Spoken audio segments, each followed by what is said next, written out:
صلی اللہ پکارو سرکار آ رہے ہیں، صلی اللہ مرحبا۔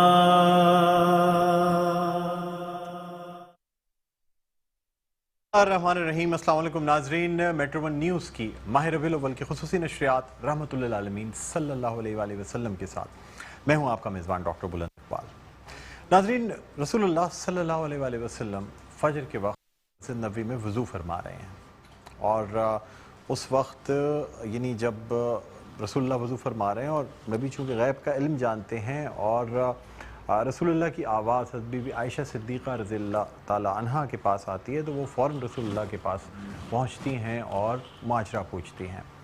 میں آپ کو یہ بتاؤں کہ مسلمانوں کے حلیف قبیلے میں یعنی ایک ایسا قبیلہ جو مسلمانوں کا حلیف قبیلہ تھا، اور دوسرا قبیلہ جو کہ قبیلہ قریش کے ساتھ تھا، اس قبیلے نے مسلمانوں کے حلیف جو قبیلہ تھا اس میں قتل و غارت گری کی تھی، اور اس قدر ظلم کیا گیا تھا کہ رسول اللہ صلی اللہ علیہ وآلہ وسلم کو جواب دینا پڑا اس وقت وضو کرتے ہوئے، جس وقت وہ وضو فرما رہے تھے۔ اور اس کے بعد رسول اللہ صلی اللہ علیہ وآلہ وسلم نے صلح حدیبیہ کی تنسیخ کا اعلان فرما دیا۔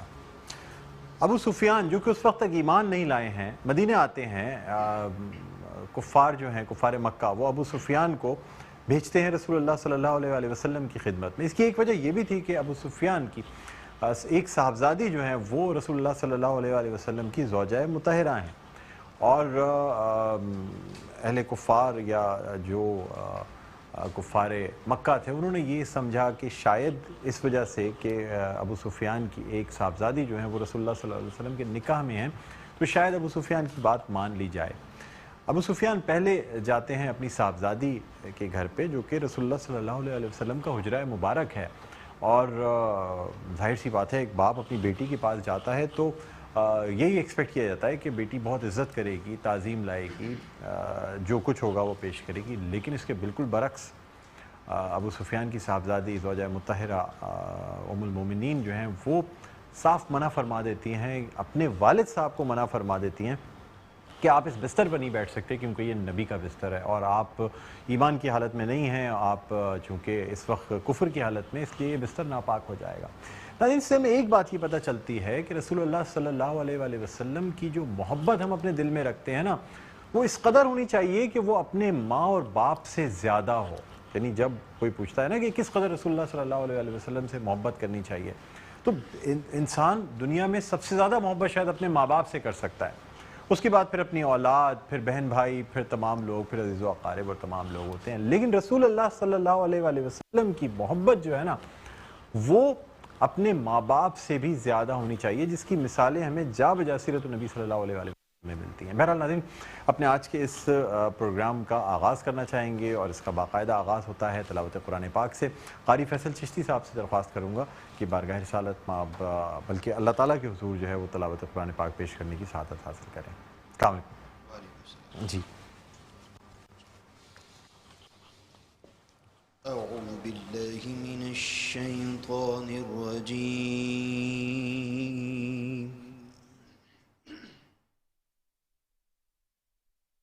بسم الله الرحمن الرحيم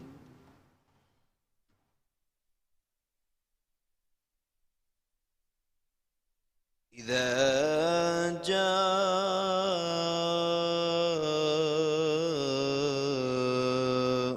نصر الله والفتح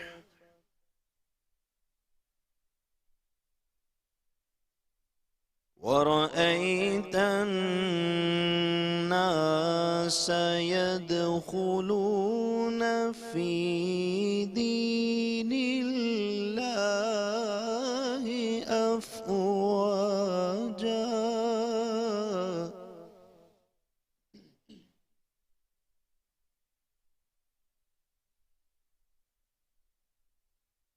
إذا جاء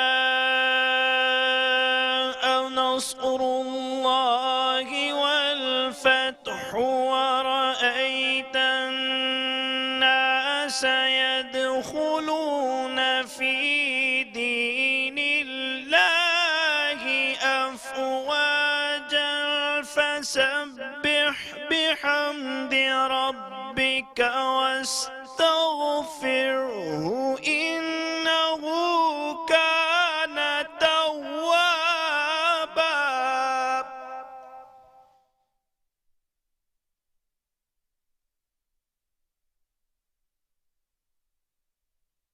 فسبح بحمد ربك واستغفره إنه